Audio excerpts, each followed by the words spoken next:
Right, let's get started. So welcome everyone to this week's webinar, which is about control management, new opportunities. My name is Shanna Rasmussen and I'm a business development director at Impero, driving the sales activities across the UK and the Nordic countries. So with me today, I have our head of customer success, Morten. Morten, would you want to introduce yourself before we get started? Yeah, I can do that. I am, Morten Christensen. I'm heading our customer success, customer support department. So essentially, I handle all of our clients. I know every single detail about Impero, and I'll also be the one guiding you through the control management section for today. Brilliant. Thank you, Morten. So as for myself, I come from a professional services background where my interest has always been heavily weighted towards the design and optimization of processes and internal controls. So I have first-hand experience from control management, both from an operational perspective, but also from an advisory perspective, advising Danish and international companies as to how to design and implement effective frameworks. And just to top it off, I've also been an external and internal auditor where I've been evaluating all of these. And I think the common denominator for all of the positions that I've held was basically the conclusion that companies would always greatly benefit from having a system underpinning their control management into the day-to-day work, just to make it as effective and efficient as possible. So with today's webinar, that's basically what we're going to showcase for you, how you can effectively leverage on the Impero platform to embed your controls, your tasks, your processes into your day-to-day work. So I assume that all of you listening in today, all of you that are hearing this on replay, have experience with either designing or operating internal controls and tasks. And that all of you know how difficult it can be for everyone to be aligned, for everyone to have a common understanding of what needs to be done and who needs to do it and when. So that's some of the difficulties we're going to touch upon today, show you how Impero can easily help you manage that. And likewise, I would expect all of you to also have experienced that some of your colleagues may be out of office due to illness or vacation, and that potentially some of your controls and tasks may not be performed as a result. So that's one of the other, challenges we see in companies, and that Impero can basically help you, mitigate. So today we'll have a bit more of a technical webinar where we will be zooming in, showcasing primarily our control management and our report management module. We'll also be touching a bit upon the user administrations, so the user management module as well. But basically, all in all, we're going to show you how you can leverage on this easy-to-use platform with our automated workflows to effectively manage your controls. So, Morten, if we just get started and we dive right into it, could you please take us to our control management module? Could you show us how the 4 building blocks work and how we can basically set up an effective control framework that can easily be carried out by our control performers in day-to-day work? Yes, I will, and thank you for that, Shanna. So first up here, I am signing into the Impero solution. In this case here, it's our webinar environment here. All of our clients have, of course, separate environments. And it's just a bit key to understand, and the reason that we're starting here when we're focusing on the control management is that we essentially have like 2 different kinds of users. We have the one we call risk and the managers, and we have the ones that we call risk and control contributors. And the difference between these 2 is that, well, the managers, this is mainly the focus that we'll have today. These are the ones that will sign into Impero, that will create and design controls, making sure that we schedule them to the right assignees, control performers, and so on. And then we have the control risk and control contributors, which essentially is the performers. We will also showcase very briefly how it actually looks. Then they interact with Impero in a bit of a different manner. that's well, a lot easier and a bit lighter. So let me sign in here. And what you see on the screen now is essentially everything that I have been granted access to, and I'll get a little bit back to that. But as you see, there is something within finance, something within tax. I think there's also a bit within IT and so on. But you can essentially design this on your own, and if Shannon, for instance, only needs to have access to the financial controls, and we have other users that need to have access to the tax programs, then that's very easy to do. And then when Shannon enters Impero, she would only see the financial control program. So for the sake of today, we'll just use finance control here as an example. But essentially, whether it's within finance, tax, IT, something different, compliance as a whole, it's the same framework. It's the same way we build the controls. It's the same structures in Impero that we use. So let me enter. Morten, if I can just pause you for a second. We already have our first question, which is basically a good time now to talk about. But I think even more importantly, you have the opportunity to ask questions throughout the session. We'll also be holding time at the tail end for any questions that are left. So by all means, just write in if there's anything that doesn't make sense or if you're curious about something. I think you already got to explain yourself, but essentially the question is, so this is called a finance management and tax platform, but what you're saying is you can use it for basically anything and everything, as you're saying, IT, tax, finance, corporate governance, ESG, for example. So again, easy to use platform that you can basically tailor make into the process that you want to govern. Yes. So I think it's also just to have a focus for today that will focus on the financial control program. But as I said, well, it's like the same building blocks that you'll have to go through when designing a control, no matter which business area it's essentially within. I'll go back here, jump into the financial control program. So essentially a control program in Impero, it holds a subset of controls. So here you can see, well, controls within this program here, and there's a list of all of the controls that we have within here. We'll just use a simple bank reconciliation for the sake of today. So a control in Impero, it consists of a title and a description. So it's very flexible. We can essentially name this whatever we need to in order for it to fit to our framework. And then we have like an overall description here. As you can see, there's a control objective here, and there's some background information, and I can actually expand this a little bit here. So as you can see here, it's also possible to like add URLs. In this example here, it's a link to the SharePoint. This could be where we hold some general guidelines or some process descriptions or something like that. So we can essentially also have a link to that. Now this is fairly long. It's also possible to do a link shortener. I have an example of this a bit later. Then we use something that we call tags, and essentially tags is like little stamps that you can provide your controls. This is used for filtering and for reporting purposes. So now we have fed our control with some information about control method, control type, frequency, and whether it's a key control or not, and which process it's within. And this makes it, well, across our entire control environment possible to see, well, now I'm interested in having a look at, well, how many detected versus preventive controls do we have?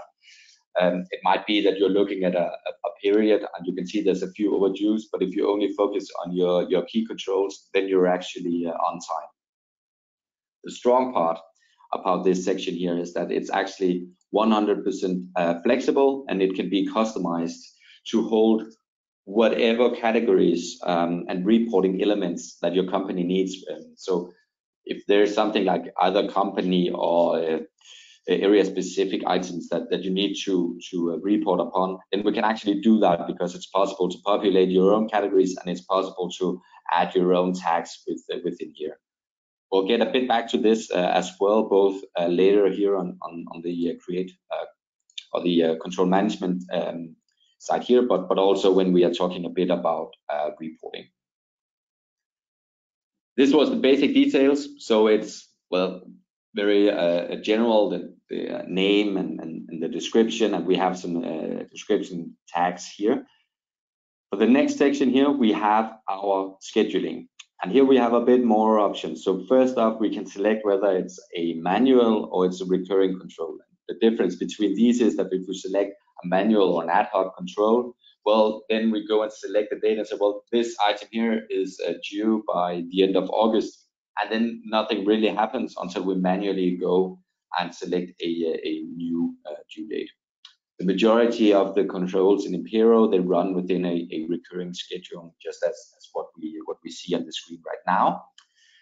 This could be either monthly, bi-monthly, quarterly, so on. You see the list that we have here. Now, for the sake of this example here, we'll just use a monthly control, and then we select, well, when is this control actually due? So right now it's due 0 month and 10 business days after the end of the month. So meaning that the next due date will then be, well, 10 business days after the end of July. That would equal the 13th of August, and then we stamp it with a period of being July. So this means that, well, 10 business days after the end of July, this control here would then be due. Then we also provide a notification time. So essentially, this is when do we need to complete this control, no later than. And then the notification date is, well, when do we want to notify the control performers that they actually have a pending action. And I can just do like this here and say, well, it could be 9 business days before the responsible due date. This will mean that we will always, now we are, sorry, I forgot that part. We are now talking business days, but we of course also work in calendar days if needed, and we can also select whether it should be, well, before or after either the end or the beginning. This means that, well, this, I think this would shoot, sorry, like 95% of all controls, but these controls that you have that run with a bit of an odd scheduling, we also have the ability to actually support that part. And since we are working in business days for the due date, then we're also working in business days for the notification date. And if we select it, set this here to one less than up here, well, then we would always make the control available on the first business day of the month. In this case here, it would have been on the 2nd of August at 7 o'clock in the morning. All these, both times and time zones, can also be edited and changed.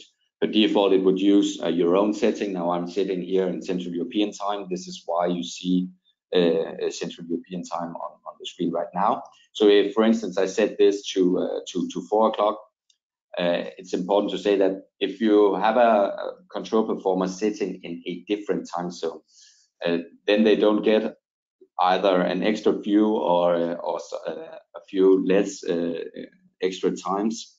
We basically convert whatever time zone or whatever time is actually on the control to the end user's time zone. So what we see here, this is what actually counts. If you're in a different time zone, then we'll convert this. So if you're in the UK, well, then when you receive this control here, it will say, well, 22:59 instead. Yeah. The scheduling section here is something that can be, well, fairly, I'd say, straightforward. So if we do it like this and say, well, it's 10 business days after the end of the month, you have, we work with a 9 days notification. It's fairly easy. It's also fairly easy to understand. However, we also know that there are some, when you are, for instance, uploading like an annual wheel or something like that, or uploading your entire control framework, then there might be some months, some periods that doesn't follow the same scheduling. We hide this a bit in the advanced option here, so I can unfold this, and then I get a few extra options. So, for instance, here I can say, well, do I want to schedule all month? So this could be that, well, it is a monthly control, but we only do it like 11 times a year. We don't do this for July. Well, then I can actually remove that month here. It might also be that, well, it's actually due on the 10th business day, but during year end we might have either a few extra or a few less days, and then we can actually use like the same control template to enhance that. So that means that, well, okay, for the period of December, well, we know that we need a few extra days, for instance, in this case here, and then we use the same template to maintain all of this. So that's also possible. It's quite strong. So when you are looking at your entire year, you can essentially schedule it with using the same control template as this one. Same due date for responsible and review, and we'll get a little bit back to this here, but it's possible to assign both, well, a control performer and also a reviewer. Right now we're working with one due date. So this time that we have up here, this is when the control needs to be both performed by the control performer, but also reviewed by the reviewer. And essentially in the communication email that we provide them, they will both have the same due date. So, but we can remove this tick mark here, and then we can say, well, you always need like 2 business days to actually review this control here. And what that actually means is that the due date for the control, it's still exactly the same as what it was before, but now the responsible or the control performance due date has changed. So it's actually on the 11th, meaning that would actually be today, and then you would have 2 extra days to actually do your review afterwards. So it's possible to work with 2 different due dates. The default period here I'll not talk that much about, but if you have some corner cases where you say, well, we do perform this in August, but we can't, it's actually not about July, it's actually about June or August or September or something like that. You can remove this tick mark here, and then we have the options to actually make it fit. Per standard, because we primarily communicate through email, or we do communicate through email, we want to send as few emails as possible. So it's we actually don't send any reminders. So as a control performer, I would receive an email on the 2nd of August, letting me know that I have a pending control and I have to submit it no later than on the 13th. However, this is of course only if the control haven't been submitted. It is possible to set up automated reminder either the day before, the day after, or both. And so if you select both, in this case here, well then tomorrow on the 12th, if I haven't submitted my control yet, then I'll receive an automated reminder again on the 14th. If I haven't submitted my control yet, I'll also receive a reminder. Again, all of these items here, it's something you set up once per control, and then giving the schedule, will the control will just be sent on the notification time. I think this was a bit the difficult part. Sorry, yeah.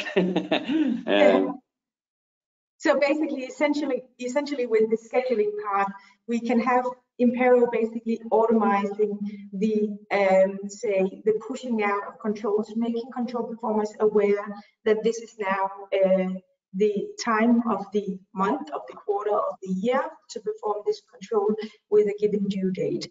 And we also have the opportunity to avoid bottlenecks so that we can have differentiated deadlines for the performer, for the reviewer, or even differentiated deadlines for a given period, say if we have holiday time or if we have audit visits, etc.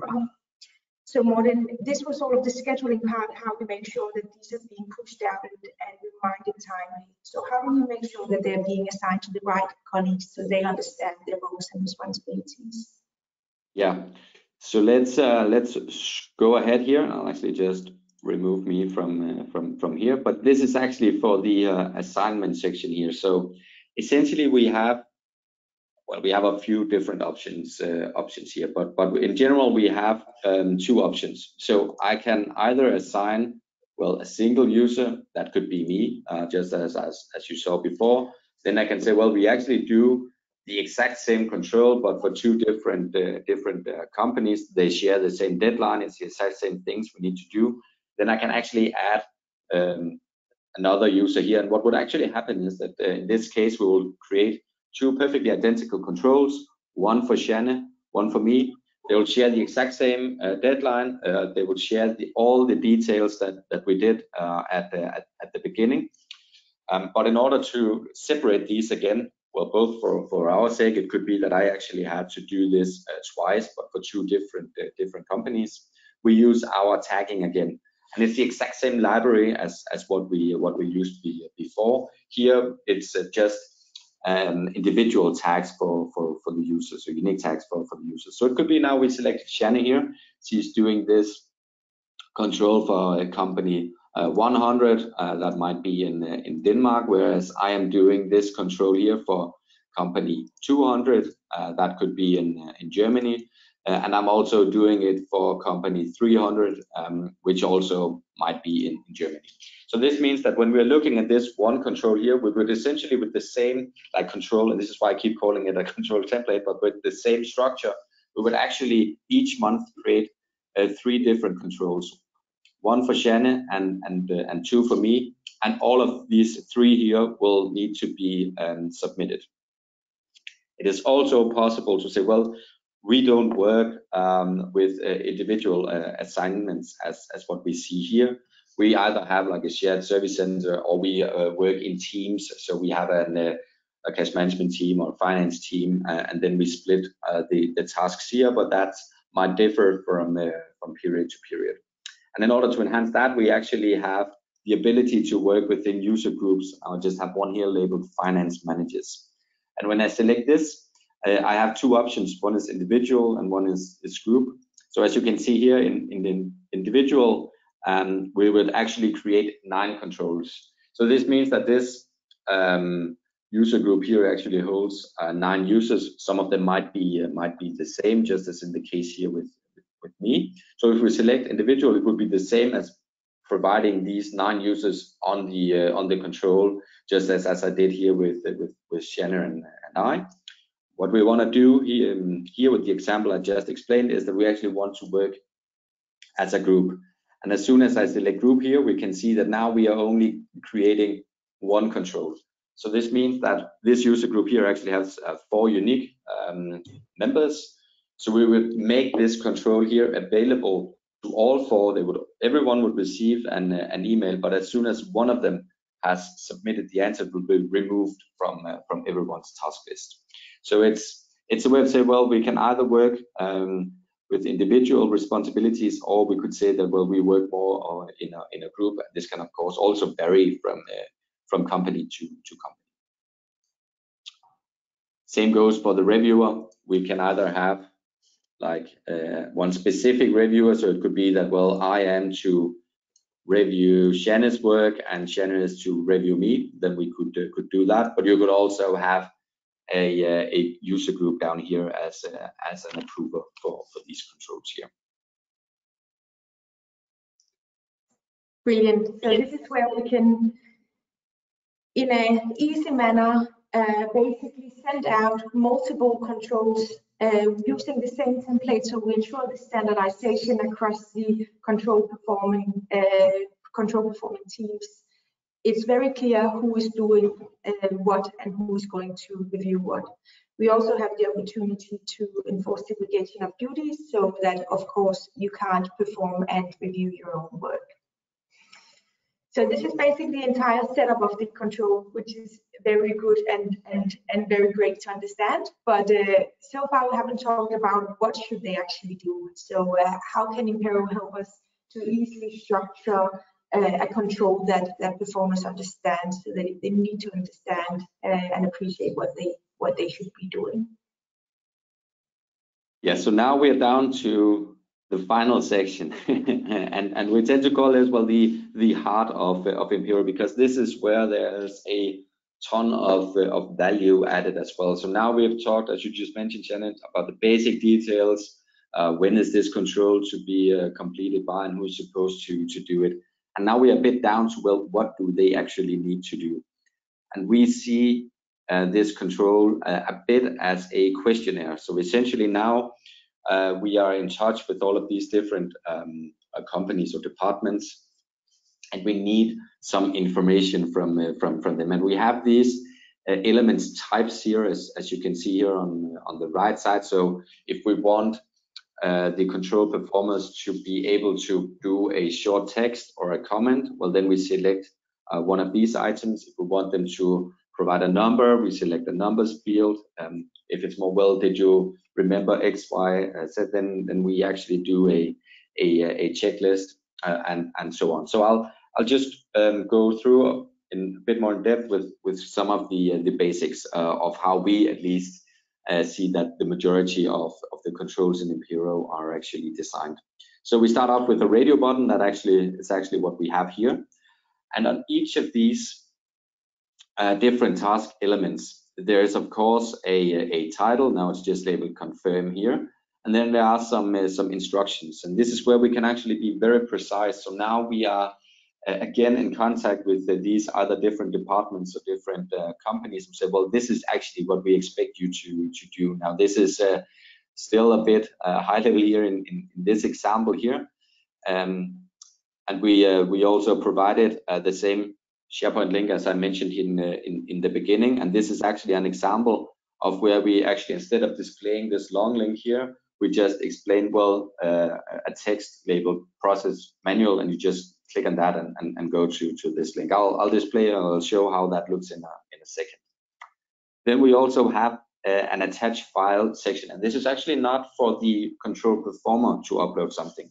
This is actually for us to upload something that we can send to the control performer along with the control. So in this case here, it's a bank reconciliation template.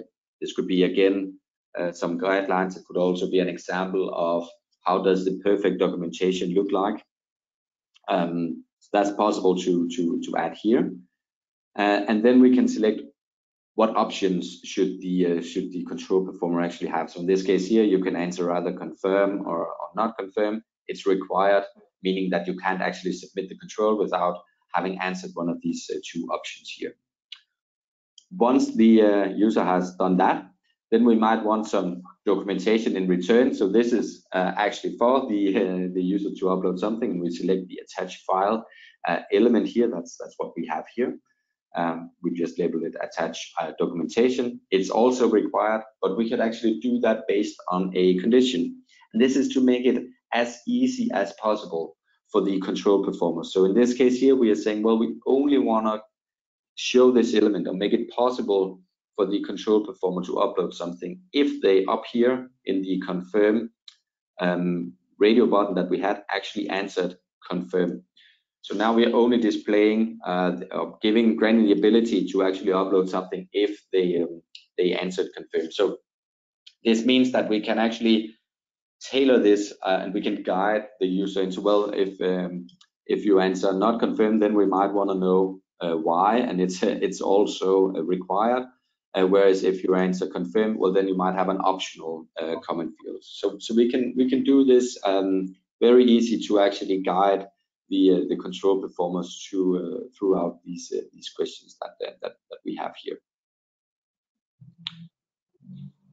I think I'll leave it at that for now, and then actually show you how does this actually looks like when you receive a control. So I just have an example here.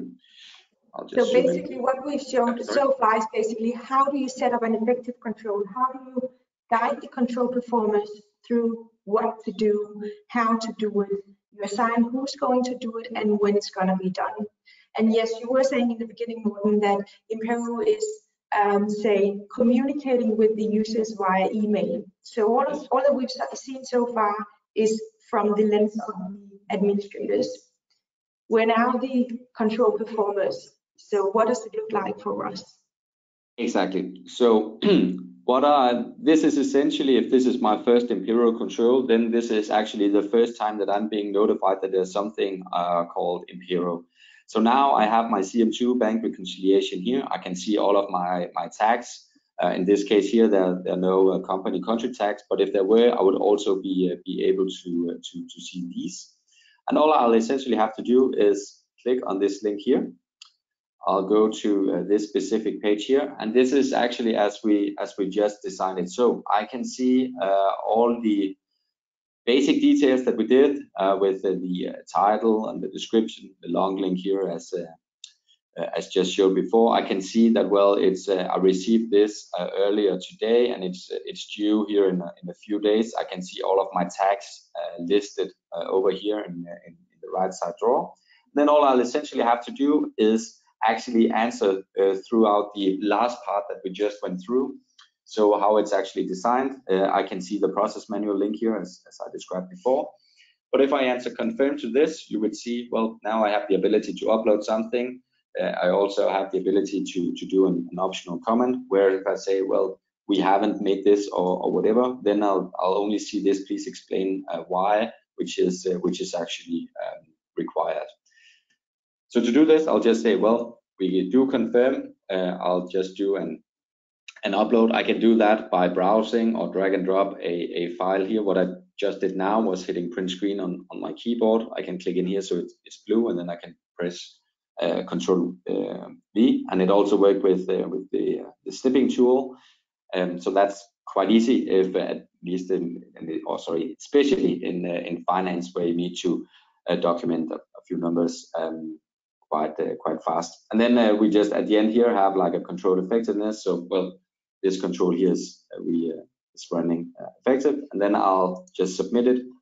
And for me as a control performer, that was it. Now I'm already signed into Impero, which is why I'll be redirected to the dashboard. Otherwise, I'll just see a congratulations for completing the control, and then that's essentially it.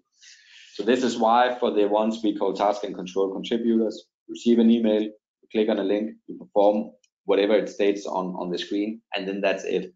So there is, if not none, then close to no training involved for the ones who are actually submitting controls. Of course, if you have a lot of controls, then it might be difficult to work out of your Outlook. Then you can have an access to Impero. You don't need access to any data, but you do have access to like your pending actions tab up here, and then I can essentially enter my controls from here, and I can submit them from within here. And of course, when I have completed one of these, they will be removed from my task list. So that's just a bit of a different way of working if you have a lot of controls. Brilliant. So very easy to interact with Impero as a user. You get an email, you're being notified what controls needs to be performed and by when. And once you receive this email, click on the link, perform the control, submit the control, and that's it. So as you're saying, very easy to use, no training needed.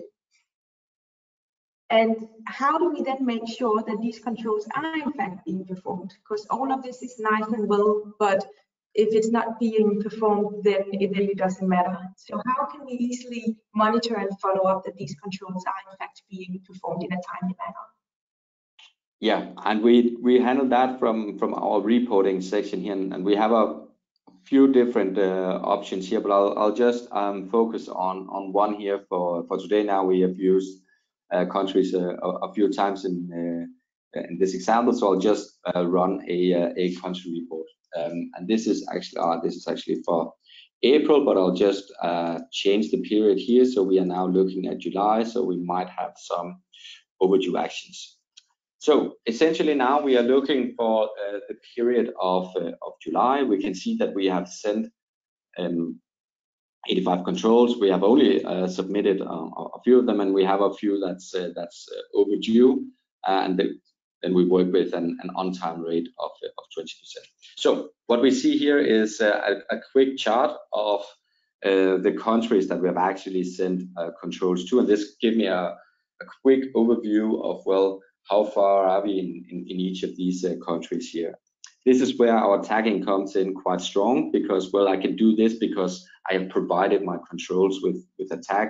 Country could also, we could have done the same for a company tag, so I can see if it's some specific companies that we need to have a look at. I'll just shift it back here to country.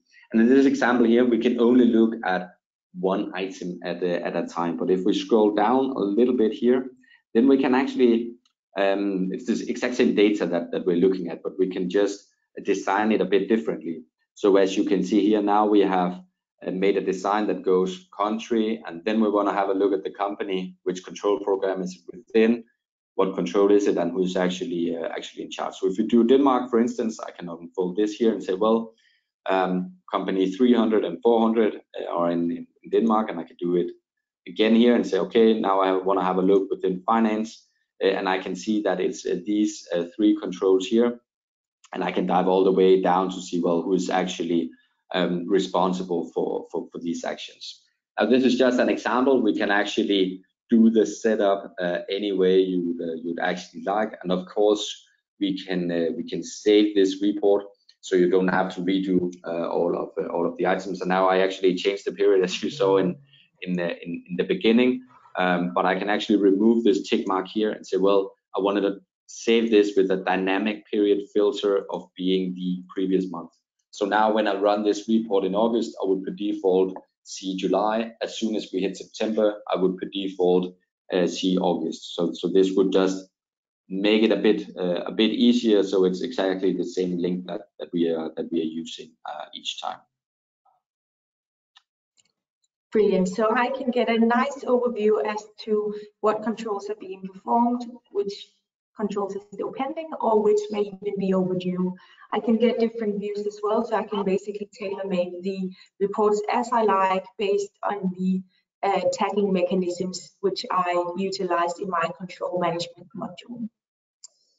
So we have a question which is in regards to basically what we were talking about in the beginning. We were talking about people being out of office due to illness or due to vacation, and we still want to make sure that they're being performed. So how do we make sure that these controls, or can we easily reassign these controls to colleagues to make sure that they are being performed?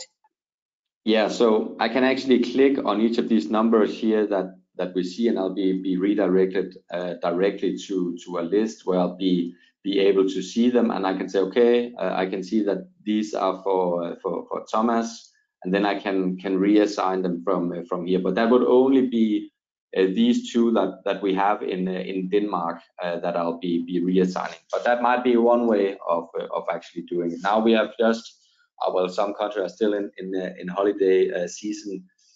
But we can actually do it a bit easier if it's all controls for one user that we need to actually work with. So if we dive into our user management section here, and I can do this because I am well, in this case here, I'm an administrator, but I can do this as an administrator or as a user manager. So if we, for instance, have a look at Thomas, now he was just the one we had a look at before.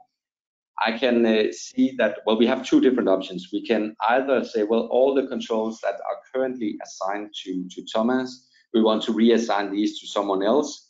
But next time we hit the next notification date, it's actually still Thomas who is performing the control. So it's just the ones that we have currently sent to him that we want to do something about.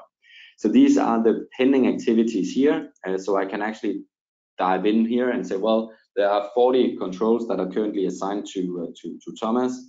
I can either mark all of these, or I could search for, say, well, okay, the ones within our financial control program, these are the 13. I want to replace these, and I want to replace these with me, for instance. Well, then we can actually say, well, these 13 controls that are currently within Thomas's responsibilities, we want to replace that with me. So that's fairly easy to do. We did that in one click. Then we can also like update the future. So let's say that Thomas left the company. Then we can dive into the direct control assignments here. Say, well, with the current setup, Thomas is actually assigned to transfer pricing adjustments, once for company 300, one for company 400. Again, I can either remove the assignment. That would be if, let's say that we have an entity that well, it's no longer in scope, then we could just remove it. But it could also be that, well, we want to replace Thomas's responsibility with me. Well, then it's a more of a permanent change. So now all these controls that used to be sent to Thomas, they will now be sent to me. So this is, if you recall back to when we actually designed the control, where I assigned myself twice and Shannon once. This is actually what would have now been updated. Brilliant. So again, easy to get an overview of the specific colleague who may be out of office, reassigning his tasks. But likewise, in the reporting module, also easy to get an overview of the overdue, tasks and controls. And you would then be able to either prompt these colleagues that are late, or you are able to reassign them through a couple of clicks. Yeah, I actually didn't show that, but we talked about automated reminder. You can of course send as many manual reminders as you would as you'd like. Brilliant. Thank you, Morten. Let's just quickly, so we're just quickly going to go through the questions, asking a couple of these, and then if any of you doesn't have your question answered, we will make sure to get back to you. We have one question about the tagging mechanism. So they're essentially asking whether it's a central tag library that is applied across the control programs, or whether you have to maintain that for an individual program. So it's one shared library, which is of course can be in some cases a bit fragile now. We wasn't focusing that much around user roles for today, but we actually you need to be, of course, either an administrator or a tag administrator in order to actually maintain these different tags, and that is because it's a shared library across the entire environment. So it's not something that you need to do from program to program, but let's say that you have both finance and tax and IT within the same environment. Well, then you need a handful of people here, because we actually we base our entire reporting on these tags here. So if you're an tag admin, well, then you can edit, delete, change tags. So it's typically limited to a few users to coordinate, but it's one library that you share across the entire Impero environment. All right, brilliant. Thank you, Morten. So we do have extra questions that we unfortunately won't have time to answer right now. We will make sure to get back to you, so all of you will have your your questions answered.